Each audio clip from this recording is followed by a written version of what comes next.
প্রিয় দর্শক, চ্যানেল 16 আপনাদের সবাইকে সাদর আমন্ত্রণ। একটা দুঃখ জাগা নিয়ে খবর, যে খবরটি অনেককে মর্মাহত করেছে। অনেকে রাতে ঘুমোতে পাচ্ছেন না, অনেকে ছটপট করছেন, অনেকে শোকে দুঃখে না খেয়ে আছেন। সেটি হচ্ছে দ্য ইকোনমিস্ট পত্রিকার সাথে একটি সাক্ষাৎকার দিয়েছেন আমাদের প্রধান উপদেষ্টা প্রফেসর ডক্টর মোহাম্মদ ইউনূস, এবং সেখানে তিনি বলেছেন নির্বাচন আয়োজনের পর তিনি নিজের কাজে ফিরে যাবেন। এই যে একটা খবর, আমরা তাকে হারাচ্ছি। একজন নোবেল বিজয়ী আমাদের রাষ্ট্র ক্ষমতায় এসছেন, প্রধান উপদেষ্টা হয়েছেন, তাকে আমরা দীর্ঘদিন রাখতে চাই, কিন্তু তিনি থাকতে চাচ্ছেন না। এটা কিন্তু বিগত সরকার, স্বাধীনতার পর যত সরকার এসছে গেছে, কারো মধ্যে কিন্তু আমরা এই কথাটি শুনতে পাইনি। যেই আসে সে ক্ষমতায় থেকে যেতে চেয়েছে এবং ক্ষমতায় থাকার জন্য নিজের যতটুকু চেষ্টা করার দরকার ততটুকু করেছে। দেশের জনগণ কোথায় আছে, কী অবস্থায় আছে, সেটি ভাবার দরকার নেই। কিন্তু এই প্রথম প্রফেসর ডক্টর মোহাম্মদ ইউনূস নির্বাচনের আয়োজনের পর নিজের কাজে ফিরে যাবেন তিনি, এটি যেন সত্য হয়, এটা সবাই চাচ্ছেন। তো সাক্ষাৎকার দিয়েছেন ব্রিটিশ সাময়িকী দ্য ইকোনমিস্টকে দেওয়া সাক্ষাৎকারে তিনি এই কথা বলেছেন। কি বলেছেন? দীর্ঘ 15 বছরের স্বৈরাচার পতন হওয়ার পর সম্প্রতি ইকোনমিস্টের কান্ট্রি অব দ্য ইয়ার খেতাব জিতেছে বাংলাদেশ। এটা তো একটা মিরাকল যে বাংলাদেশের যুব সমাজ, ইয়াং জেনারেশন, জেন জি যাদেরকে বলা হয়, তারা যে অবস্থাটা দেখিয়েছে, যে অবস্থা সৃষ্টি করতে পেরেছে বাংলাদেশে 2024 সালে, সেই জন্য British economist country of the year খেতাব বাংলাদেশকে ভূষিত করেছে। বাংলাদেশ প্রশংসিত হয়েছে। আমাদের তরুণ সমাজকে সেই জন্য অভিনন্দন এবং ধন্যবাদ জানাই।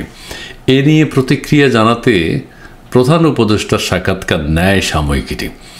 এই জন্য যে বাংলাদেশ যে একটা গর্বের বিষয়, সারা পৃথিবীতে একটা দৃষ্টান্ত সৃষ্টি করেছে, সেই জন্য সাময়িকীটি প্রফেসর ডক্টর মোহাম্মদ ইউনূসের একটি সাক্ষাৎকার নেয়। সেখানে তিনি ওই দুঃখজনক কথাটি আমাদেরকে জানিয়েছেন। সাক্ষাৎকারে জানতে যাওয়া হয় 2025 সালের নির্বাচন আয়োজনের পর তিনি কি করবেন। এই যে সাময়িকীটি এখানে একটা ভুল করেছে। 2025 সালের নির্বাচন তারা কিভাবে বুঝলো? 25 সালের শুরুতে বলতে পারত, হয়তো শুরুতেই হয়ে যেতে পারে। আবার 25 সালের শেষে প্রফেসর ডক্টর মোহাম্মদ ইউনূস বলেছেন 25 সাল এবং 26 সালের শুরুতে নির্বাচন হতে পারে। এখানেও ইকোনমিস্টের ভুল। আরেকটা হচ্ছে আমাদের প্রধান উপদেষ্টার যে মুখ্য প্রেস সচিব রয়েছেন, তিনি বলেছেন 26 সালের জুন এই দিক দিয়ে নির্বাচন হতে পারে, তার মানে মাঝামাঝি সময়ে। তার মানে ইকোনমিস্ট কিন্তু এটা একটা ভুল। 25 সালের নির্বাচনের পর তিনি, আচ্ছা যাক, এটা খুব সুন্দর দৃষ্টিতে দেখতে হবে আমাদের, তারা বিদেশি সংবাদপত্র হয়তো বোঝে নেই। জবাবে প্রধান উপদেষ্টা বলেন আমার চাকরি আসলে কেড়ে নেওয়া হয়েছে। কি মানবিক কথা! তার চাকরি, অর্থাৎ তিনি যেই কাজে আছেন সারা পৃথিবীতে ছড়িয়ে ছিটিয়ে, যেখানে যেই দেশে যখন যেই কাজ করেন, বিশেষ করে 3-0 পলিসি তার রয়েছে, থিওরি রয়েছে, এবং ক্ষুদ্র ঋণ যেটাকে বলা হয় মাইক্রো ক্রেডিটকে জনপ্রিয়তা করার পিছনে সারা পৃথিবীতে জনপ্রিয় করেছেন আমাদের প্রফেসর ডক্টর ইউনূস, এবং তার সোশ্যাল বিজনেস রয়েছে, এটাই তার চাকরি। তিনি বলেছেন আমার চাকরি আসলে কেড়ে নেওয়া হয়েছে। কারা কেড়ে নিয়েছে? আমাকে জোর করে এই কাজে আনা হয়েছে। তিনি এই কাজে আসতে চাননি, প্রধান উপদেষ্টা হতে চাননি, তাকে জোর করে, তিনি তখন ফ্রান্সে ছিলেন, তাকে জোর করে এই কাজে আনা হয়েছে। এটা ছাত্ররা ভালো করেছে কি মন্দ করেছে, তার উপর জুলুম করা হয়েছে, তিনি যেভাবে বলছেন আমরা সেটাই বুঝি। তিনি বলছেন আমি আমার কাজ করছিলাম এবং তা উপভোগ করছিলাম। কি কষ্টের কথা! তিনি তার কাজ করছিলেন, সেটা তিনি উপভোগ করছিলেন। এই জন্য আমি প্যারিসে ছিলাম, এই জন্য তিনি প্যারিসে ছিলেন অলিম্পিক গেমস, আপনারা জানেন। সেখান থেকে ছাত্ররা কি বলেছে, সেখান থেকে আমাকে টেনে আনা হয়েছে অন্য কিছু করার জন্য। ছাত্ররা এই কাজটি ঠিক করেছে কিনা, এটা প্রফেসর ডক্টর মোহাম্মদ ইউনূসের কথা থেকে বোঝা যায় তিনি দুঃখ পেয়েছেন এবং তাকে রীতিমতো জোর করা হয়েছে। তিনি হয়তো প্রোটেস্ট করতে পারেননি, কারণ তার বয়স হয়েছে, সেই জন্য তিনি ছাত্রদেরকে সেভাবে বলতে পারেননি, না তোমাদের এই দাবি পূরণ হবে না, আমি ফ্রান্স থেকে আসবো না, বা আসতে আমার দেরি হবে, অথবা আমি ক্ষমতা নেব না। এই কথা কিন্তু তিনি বলতে পারেননি, কারণ ওই যে ইয়াং জেনারেশন এগিয়ে এসছে। আরও কথা আছে, সেখান থেকে আমাকে টেনে আনা হয়েছে অন্য কিছু করার জন্য। সুতরাং আমি আমার নিয়মিত কাজে ফিরে যেতে পারলে খুশি হব। যা আমি আমার সারা জীবন ধরে করেছি, এইটা কিন্তু আবার অনেককে আশ্বস্ত করছে, বিশেষ করে নিন্দুক যারা যারা ভাবছে যে নির্বাচন দেবে না, নির্বাচন হবে কি না, আদৌ নির্বাচন এই সরকার হয়তো সারা জীবন থেকে যাবে, এই ধরনের সমালোচনা যাদের ভিতরে আছে তাদের জন্য উপযুক্ত জবাব হইল এটা। সুতরাং আমি আমার নিয়মিত কাজে ফিরে যেতে পারলে খুশি হব। তার মানে নির্বাচন দ্রুত তিনি আয়োজন করবেন, যা আমি সারা জীবন ধরে করেছি। সারা জীবন ধরে উনি মাইক্রো ক্রেডিট 3.0 সোশ্যাল বিজনেসের যে ধারণা কনসেপ্ট তৈরি করেছেন সেখানে তিনি ফিরে যেতে চান। তার মানে নির্বাচন যারা করে, নির্বাচন নিয়ে যারা সন্দেহ পোষণ করেছেন এতদিন ধরে, তাদের জবাব হয়ে গেল। আর তরুণরাও এটিকে ভালোবাসে। এই যে সারা পৃথিবীতে তরুণ তরুণীরা তার এই থিওরিগুলো অত্যন্ত ভীষণভাবে পছন্দ করে, যে কারণে তিনি তাদের সাথে কাজ করতে চান, সেখানে ফিরে যেতে পান। সুতরাং আমি আমার সেই দলে বা আন্দোলনে ফিরে যাব যেটা সারা পৃথিবীতে, সারা বিশ্বে আমি তৈরি করেছি। বিশাল ব্যাপার। সারা পৃথিবীতে তিনি যে কাজটি তৈরি করেছেন, যে ধারণাগুলো তৈরি করেছেন, সেই দলে ফিরে যেতে চান। কারণ তার একটা সার্কেল তৈরি হয়েছে, বিশাল গ্রুপ তৈরি, তার ভক্তকুল তৈরি হয়েছে সারা পৃথিবীতে। সেই ভক্তদের কাছে তিনি ফিরে যেতে চান, যেটা তিনি সারা বিশ্বে তৈরি করেছেন। ভালো কথা, খুবই সুন্দর কথা। বাংলাদেশে জঙ্গিবাদের ঝুঁকি নিয়ে প্রশ্ন করলে প্রধান উপদেষ্টা বলেন, পত্রিকা প্রশ্ন করছে, তিনি বলেন, আমি আশ্বস্ত করছি যে বাংলাদেশে জঙ্গিবাদ মাথা চাড়া দেবে না। এইটা একটা চমৎকার কথা। এখন যা হচ্ছে বাংলাদেশের আইনশৃঙ্খলা পরিস্থিতির যে অবনতি, এটা থেকে আর খারাপ হবে না, জঙ্গিবাদ আসবে না, জঙ্গিবাদ মাথা চাড়া দেবে না, এটা তিনি স্পষ্ট করে বলে দিয়েছেন। ঠিক আছে, তারপরে কি বলেছেন, তরুণেরাই ধর্ম নিয়ে নিরপেক্ষ, এটাও পরিষ্কার।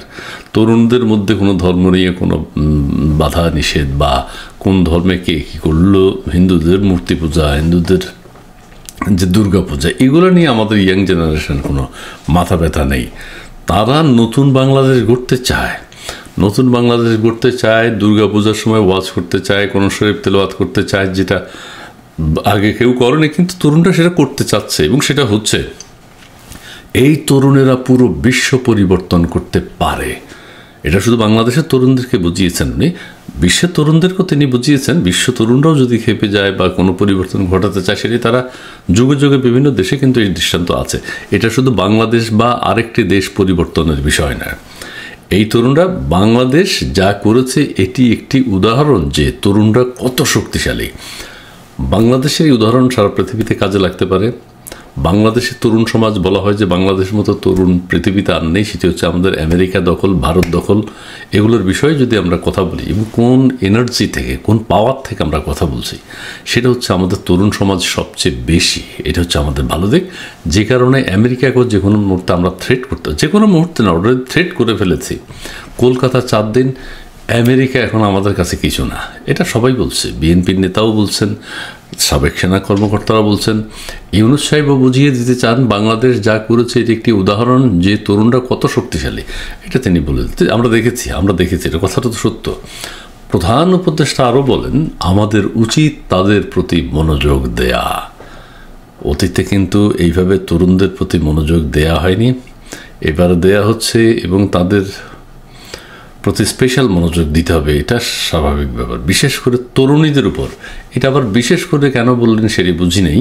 যাই হোক, হয়তো তরুণীদের উপর বাংলাদেশের সুযোগ সুবিধা কম, সেটি বলা হচ্ছে।